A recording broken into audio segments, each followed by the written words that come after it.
Hi guys, so today I'm going to be doing the Try Not to Cry challenge, and this is just basically I'm going to be reading out the words for you that's on the screen. It's not a picture one, it's just one that's words or what someone's saying or what someone's trying to say.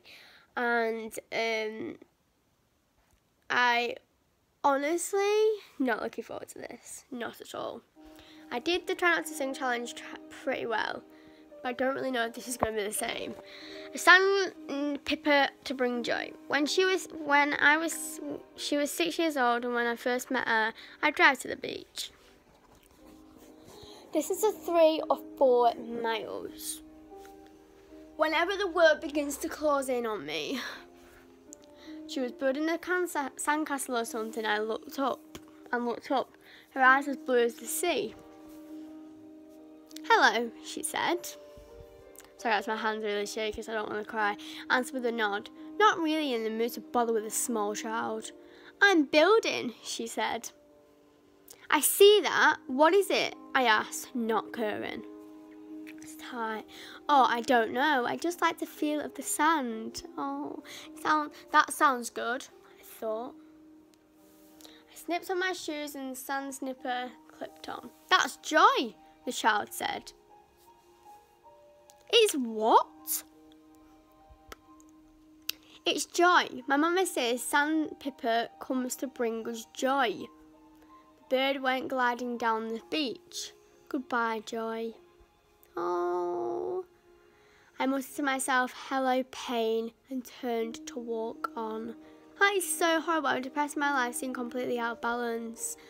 What's your name? She wouldn't give up. Robert, I answered. I'm Robert Peterson. Mine's Wendy. I'm 6. Hi, Wendy. She giggled. You're funny, she said. In spite of my gloom, I thought too and walked on. Her musical giggle followed me. Come again, Mr. P, she called. We'll have another happy day.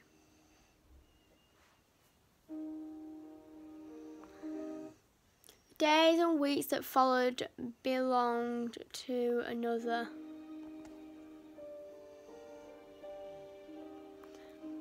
A group of unruly Boy Scouts, PTA meeting, an ailing mother. The sun was shining one morning as I took my hands out of the dishwater. How is this going to get sad? I need a sandpiper, I said to myself, gathering up my coat. Every changing palm of my seashore awaited me. No, a breeze was so chilly, trying to recapture the sensitivity I needed. Oh God, I think this is going to turn sad. I had forgotten the child was startled when she appeared. That's why you don't run away from people. Hello, Mr. P, she said. Do you want to play? Oh, this is a 6-year-old. What do you have in mind? I asked, with a twinge of anonymous.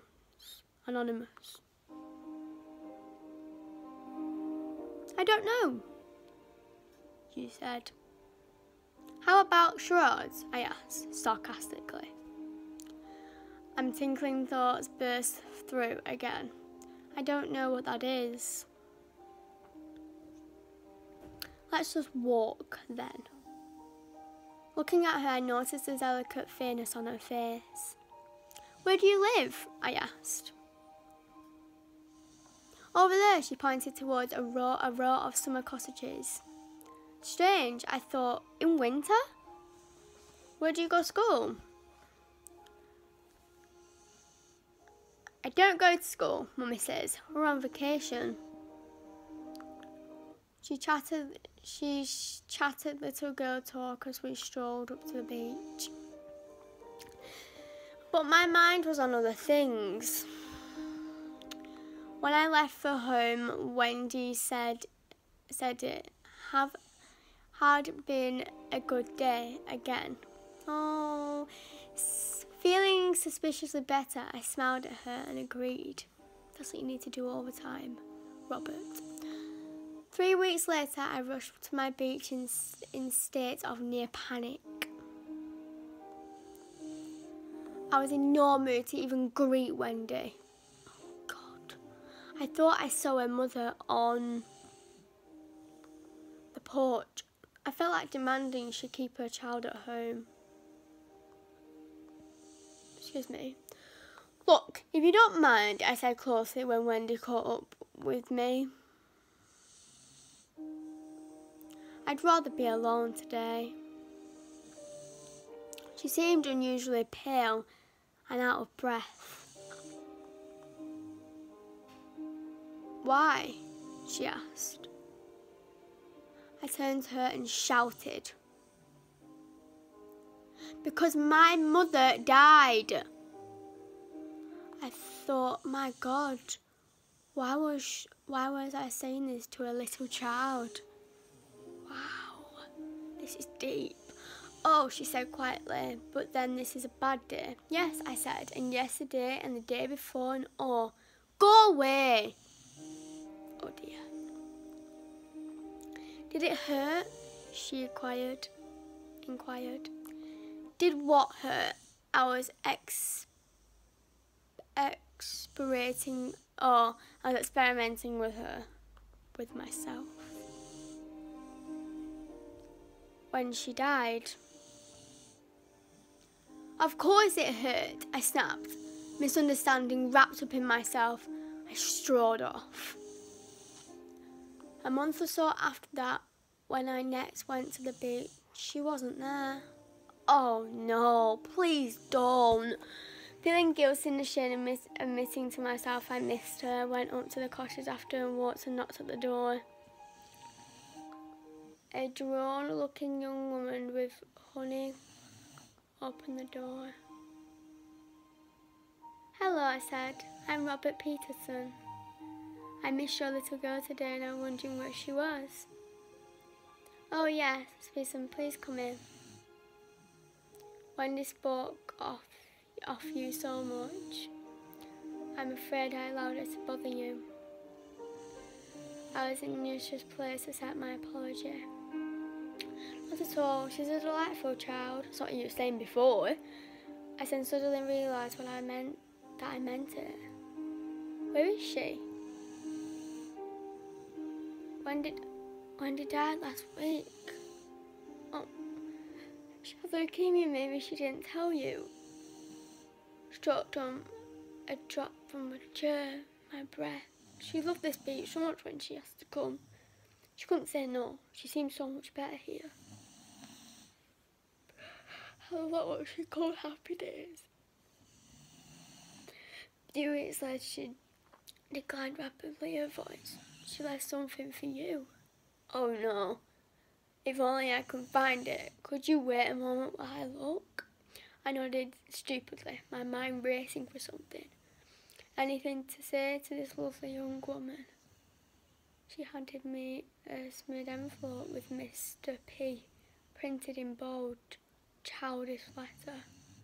Inside was a drawing in a bright crayon. A yellow beach, a blue sea and a brown bird. Underneath, carefully printed, a sandpaper to bring you joy.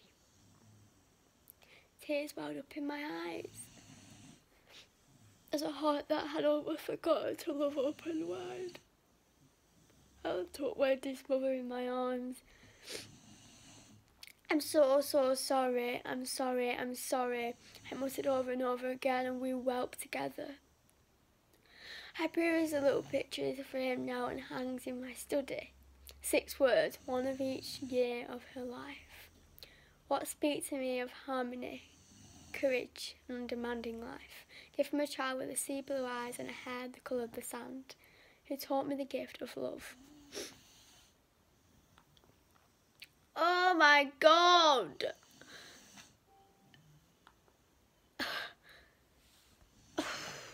Bloody hell, God!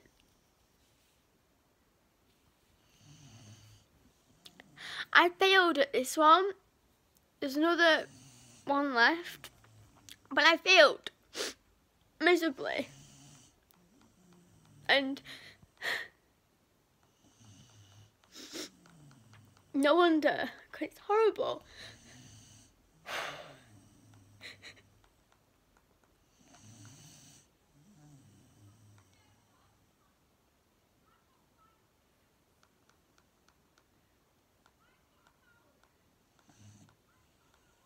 One day there was it.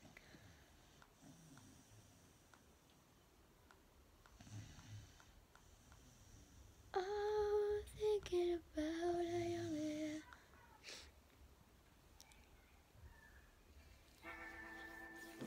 Watching this will make you cry. As this is another one. December 9, 2011, a girl named Brittany. I need to wipe my tears. I fell in love with a guy named Mike. He loved her back. However, they met over the internet and never seen each other in person. Oh no. You see, Mark was older than Brittany by 6 years. She was 15 and Mark was 21. Mark had the freedom to go and see Brittany whenever he wanted. But Brittany's very strict parents would not allow it, even if it was for a few seconds. Oh, look at my dog. They kept trying to find ways to see each other, but it felt like everything kept getting in the way. Eventually, one New Year's night, Mark dropped by Brittany's house to get a lucky New Year's kiss. Brittany didn't want to turn this down. She couldn't take it anymore. She had to see him and had to be that night. That night, she snuck out into the yard and a tall, slender figure waited her at the garage. She smiled, but it was dark outside. She couldn't tell whether he'd smiled back. She approached the figure. The figure realised it was slowly stepped lightly to Brittany by the hand and both smiled and they both knew it. They were sharing the most romantic New Year's kiss, even people walking by to stop and stare with a smiley face. But yeah, a month passed since that happened. Brittany and Mark have not seen each other quite a bit since then.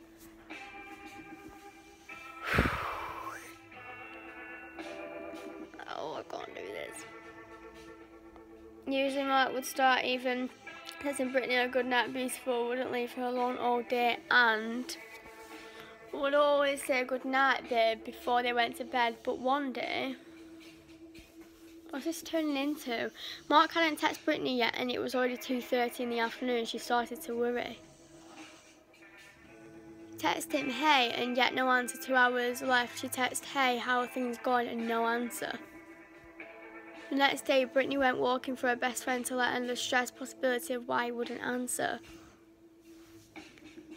Just down the street from her home, she saw Mark riding his skateboard. She ran up to him. She asked him, is everything alright? Why hadn't you been texting me? Mark looked at Brittany, laughed and skated away. Brittany's face turned red. It was trying to hold back the tears but couldn't help her lower the escape down her cheek. Brittany started to run home. As she passed her friend, she yelled, I'm sorry, but I'll see you tomorrow.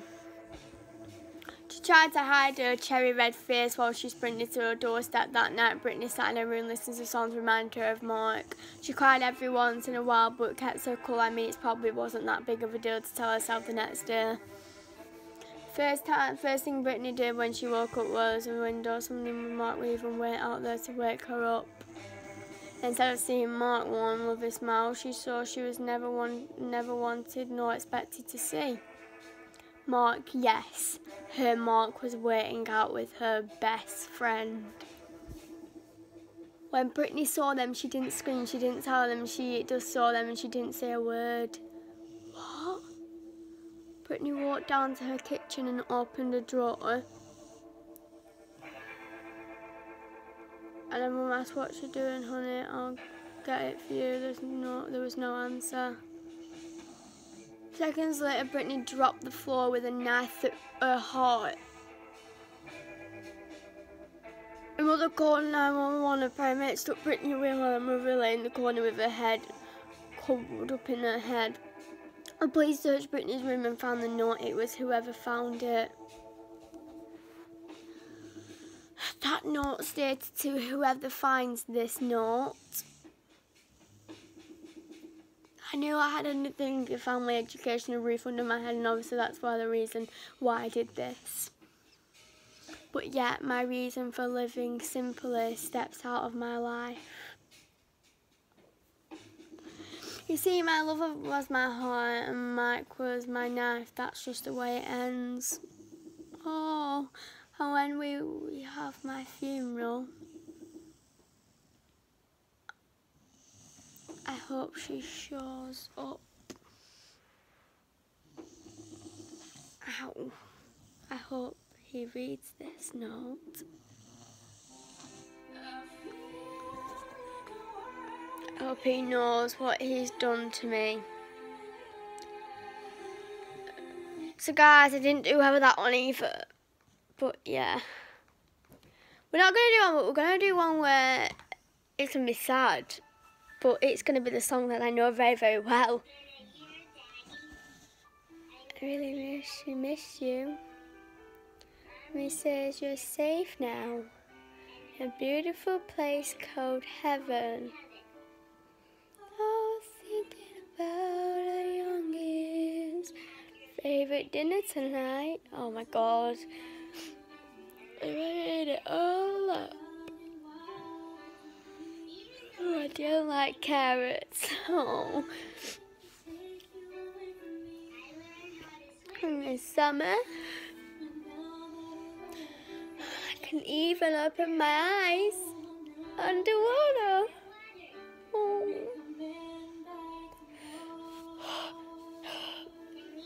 Me? Miss you, Daddy. One, you're lying here in my arms. Tired, hard to breathe. It's been 5 years, Daddy. Oh my God. I'm in 5th grade now. I feel confused. Is it hard? Oh. Mommy lets me sleep in one of your t-shirts.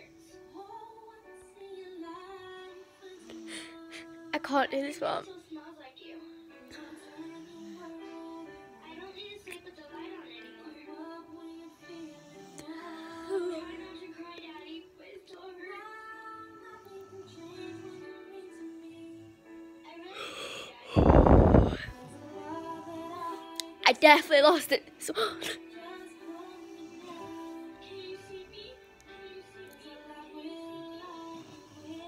So can you see me? It's like, wow. It's been 10 years, Daddy. Oh, started high school. Wow. I hope you're proud of me. Oh God, this is hard. Also on the soccer team. And I need and finally fell in your heart. Can you see me in the field because it's on the soccer team? Oh my God. Oh God. Do you think I can be a doctor? And true to the good times and the bad. Be with me when I walk down the aisle.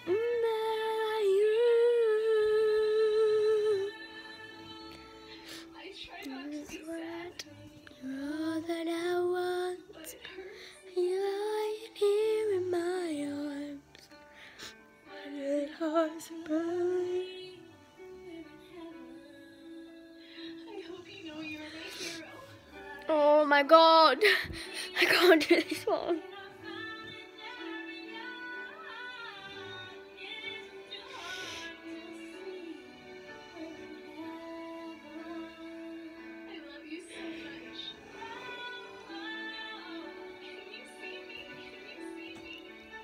I can't. I seriously can't.